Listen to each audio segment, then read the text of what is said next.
வடசென்னை 2 எப்போ வரும் சார், எப்போ வரும் சார்? இந்த ஒரு கேள்வி வந்து தனுஷ்கிட்டையும் நம்ம வெற்றிமாறன்கிட்டையும் பார்க்கும்போதெல்லாம் கேட்பாங்க. ஆளுக்கு ராஜன் அப்படின்ற கேரக்டருக்கு ரொம்ப நீ முக்கியத்துவம் கொடுத்துட்ட, ரொம்ப நீ அவனுக்கு ஹைப்பு கொடுத்துட்ட, என்னோட அவனை நீ பெருசாக காட்டிட்ட அப்படின்ற மாதிரி தனுஷ் வந்து கோவப்பட்டதாக ஒரு ரூமர் இருக்குது வெளியில்.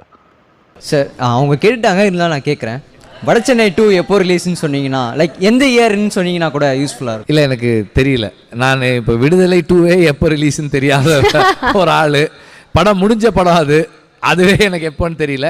இது முடிச்சுட்டு வாடி வாசல் இருக்குது. வாடி வாசல் முடிச்சுட்டு அடுத்தடுத்து என்ன பண்ணுறோன்னு தெரியல. அது கொஞ்சம் டைம் எடுக்கும். வடசென்னை 2 கொஞ்சம் டைம் எடுக்கும். எந்த இயர்னாச்சு சொல்ல முடியுமா?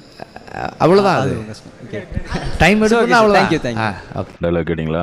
எந்த ஏர்னாவது சொல்ல முடியுமா சார்னா, ஐயோ டைம் எடுக்கும்னா அவ்வளோதான் அது அப்படின்றது பாருங்க. அவ்வளோதான் அப்படின்னா அவ்வளோதான், அது முடிஞ்சு போச்சு. அந்த படம் வந்து நடக்காது. அதுக்கப்புறம் அதனால தான் வந்து தனுஷோட கொலாபரேஷனில் எந்த படமுமே வந்து வெற்றிமாறன் பண்ணல அப்படின்றது தான் உண்மை. அப்படின்றது தான் இதை பார்க்கும்போது தோணுது.